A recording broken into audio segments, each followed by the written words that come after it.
Hello again. It's been a while. I've had some trouble with school and stuff. It's been kind of not a very good 2 semesters. However, I'm back again to do some more graphic programming and stuff. Today, I'm gonna kind of explain how lighting works. And let's get going with this. For starters, I'm using OpenGL 2, so I'm not doing anything new from like OpenGL 3 or 4. So it's just fairly straightforward, very simple. When you first want to get started with lighting, you have to compute at least 3 different objects from your vertex shader. The first one is going to be normals. You basically multiply your attribute array of normals with the normal matrix. How to compute the normal matrix is, let's look at some C source code, is you inverse your world matrix and then you transpose it. Now, moving on, the next thing you want to do is calculate your light's direction from the camera's position. Because this demo is so simple, which we probably should run the demo first. Let's just play it real fast. For right now, there's no lighting. It's just going to have a spinning monkey head rotating on the y-axis. Exit that for now. Alright, back to what I was going to do. The first thing you're going to need to do is calculate your light's direction, which you need to subtract, which right here I'm subtracting from a vector that has all terms -20 from 0 because I want it pointing in a certain direction. If you want to have a point light, you can simply just subtract this mess with the world's position. Which, for simplicity's sake, I'm not adding in as a uniform for now. I'll do it later. The next thing you're going to need to do is have the view calculated. Normally, you will be subtracting the position in the world from your camera's position. Like the light direction, I decided to say make it easy and just subtract it from the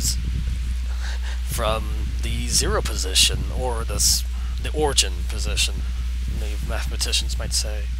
Moving on, as you saw earlier, when you play this, basically it's just going to be a spinny monkey head. It has no shading going on. The only thing I have on there is maybe a texture, and it's kind of boring looking. Let's spice this up a little bit. Alright, so let's get started with some lighting. The first term in lighting that you'll probably run into is known as ambient lighting. What this simulates is indirectional lighting. It's fairly straightforward. It just changes how dark an object is or how bright it is going to be. Normally, you don't want this up very high. Let's unmask our friend right here. It's going to be a vector with 0.1 as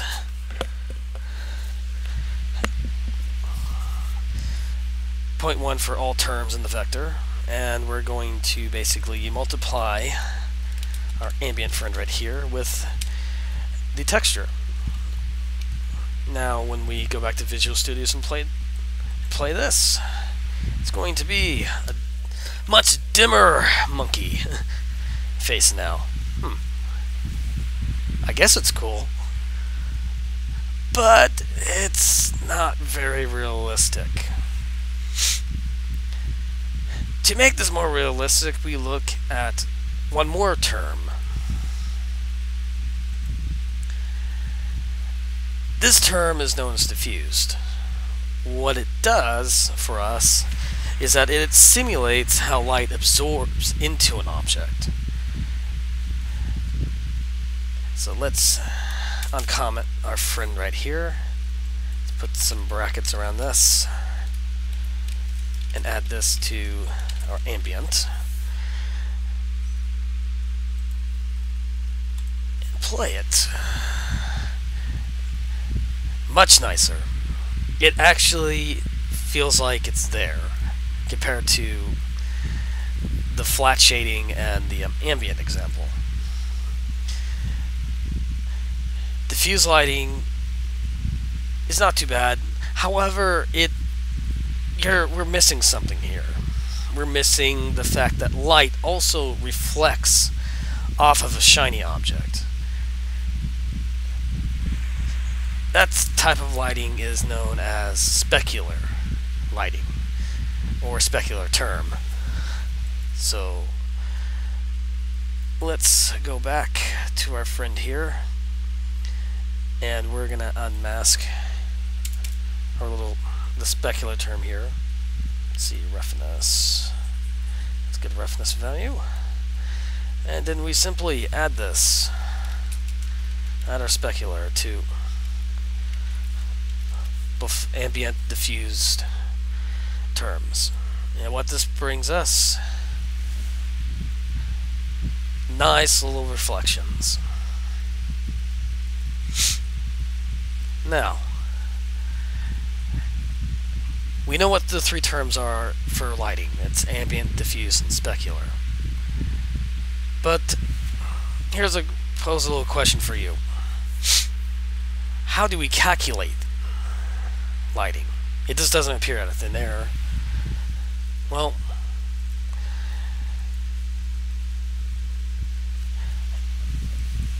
let's talk about diffuse for a minute. If you look at some of the source code, we're grabbing these two right here. We're grabbing our normalized normal and our normalized light vector from the vertex shader. And we're computing a dot product of these two together, and we're using the max value, which either if this dot product is lower than 0, it will just return 0. If not, it will return the dot product of these two values. And then down here with this diffuse term, we're multiplying it from the result of the dot product between those two. This, my friends, is known as Lambertion, if I can spell it correctly. Yep. Lambertion brdf. It's one of the first light models that anybody that has done lighting will probably learn. Now, Lambertion is not a bad BRFD. It's been used in so many applications. However, it's not the best model. No, it's not really not the best model to simulate diffuse lighting, in my opinion. The method I use is known as Oren-Naray, which I'm going to demonstrate here. What Oren-Naray gives us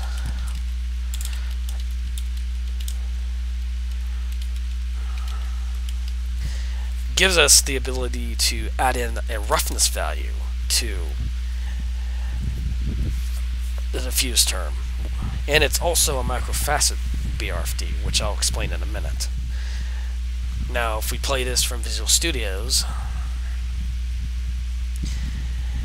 it doesn't change that much, but the kind of diffuse lighting is a little smoother. Let's exit this, and let's change our roughness value to, say, I don't know, 0? Yeah, 0. Sounds good to me. Let's go back to Visual Studios and play this. Ah, it's too bright. it's a lot smoother. However, the specular term is not different. Let's get rid of the specular real fast. Go away, specular.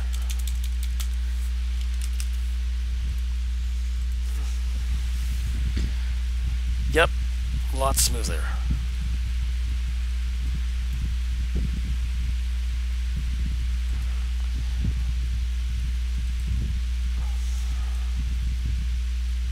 And let's just go back to 0.9 for the roughness. A lot heavier. To calculate Oren-Naray's method, which is a lot more complicated than just doing the dot product between between the normal and the light direction. You have to compute dot product between normal light and the dot product between the normal and viewer, get an angle from this dot product and an angle between the view product. Yeah, it's fairly more complicated, and if we go to the website, I found this information on this brdf. It explains pretty much the math behind it. It's a lot more complicated, however, it gives you a lot better results, in my opinion. Okay. There's another one too, which is called the Harrion-Kruger method. However, I can't find any information on it. I'll find it later and probably present another video.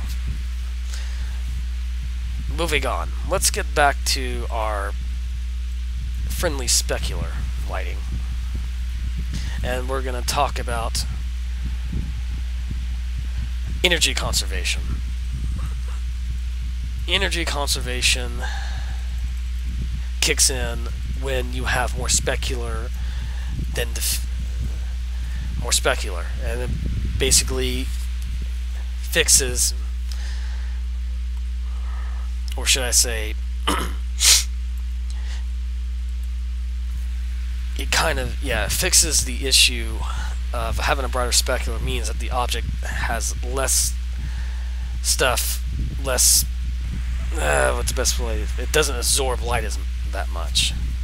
So, how to compute this is fairly simple. You need to have a Fresnel term with a reflectant index, and you multiply your diffused with that, and what it gives you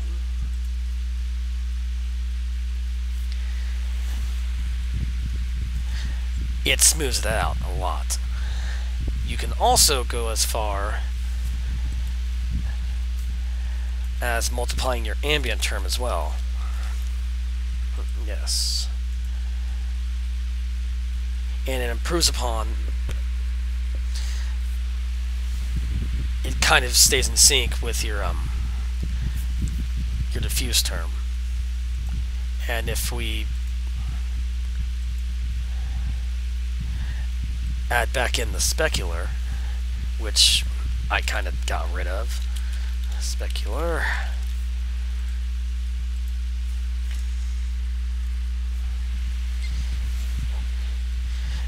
it makes the specular a lot heavier. Now, let's make sure of this by getting rid of the roughness on this.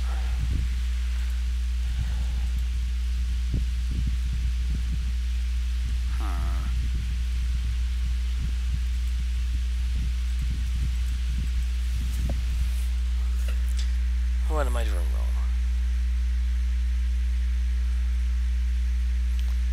Ah, I see.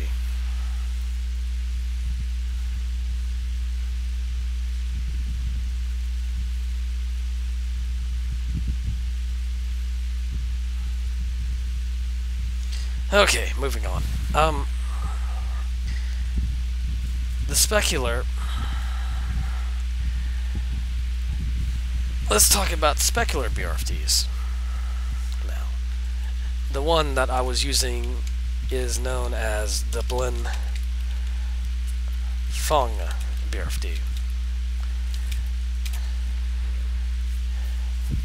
It's an extension of the Phong model BRFD.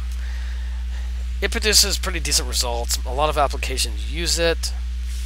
However,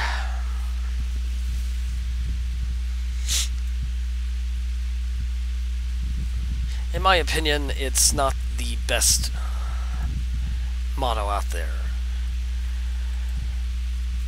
The model that I want to use is physically based.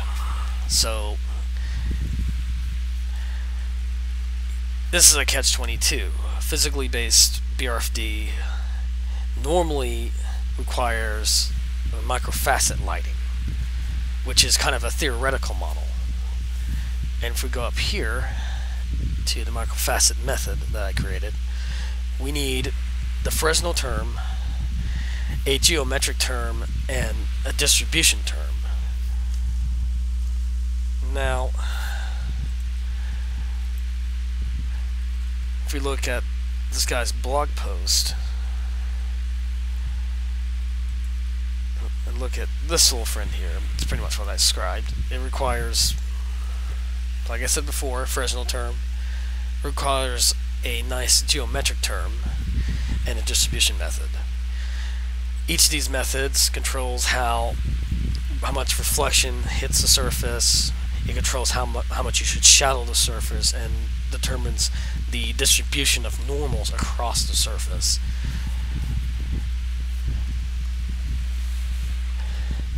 I'm obviously, for the Fresnel term, I'm not entirely computing Fresnel. I'm using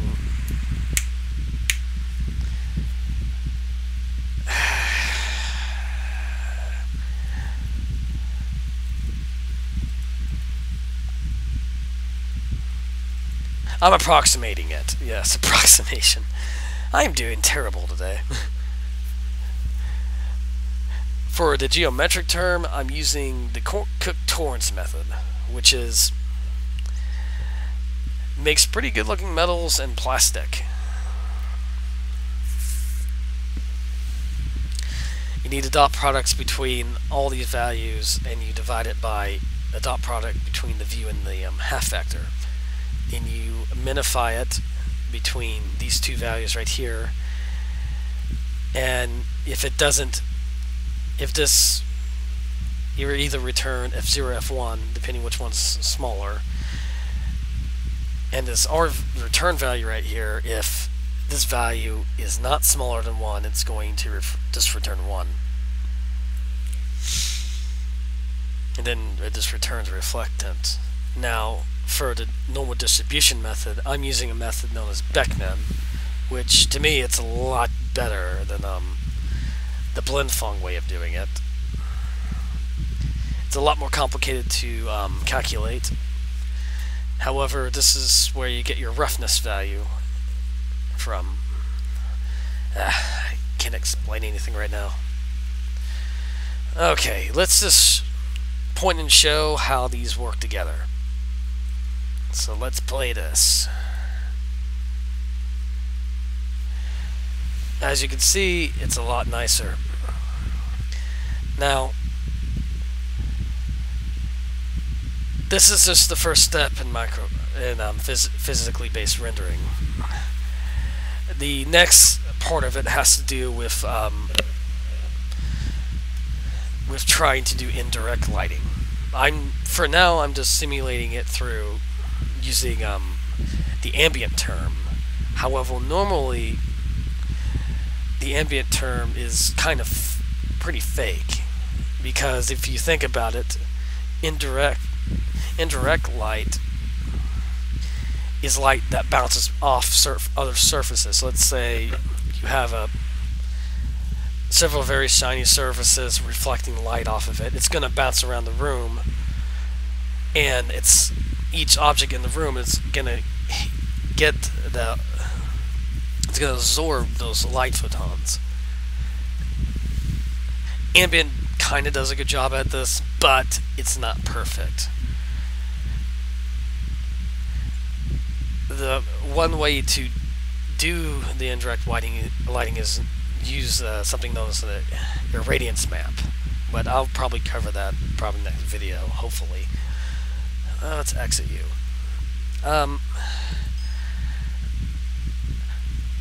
going to post the information that I found on physically based lighting in this video description bar if you want to take a look at these links. I also included a couple extra links, including this pretty useful document, which is known as the Disney BRDF. It describes how RenderMan, or whatever application they're using this for, Merle 100, I think, uses physically based rendering. And I'm probably going to implement some of it into my own shaders. I think if my research was correct, the Unreal 4 engine uses this BRFD. For this closing note, you may have seen that this stuff requires a lot of math. It does. From what I discovered after doing shader programming for almost 4 or 5 years now, you're mainly translating translating math equations to functionality in a shader. So if you really want to get deeper into shaders, my suggestion is, instead of looking at it from a programmer point of view, look at it as a mathematician or a physicist point of view, because what you're trying to do is simulate natural phenomenon. Oh well, that's just my opinion. Don't take it with a grain of salt. I'll post another video pretty soon. It's probably going to cover indirect lighting, and hopefully I'll see you soon. Y'all take it easy.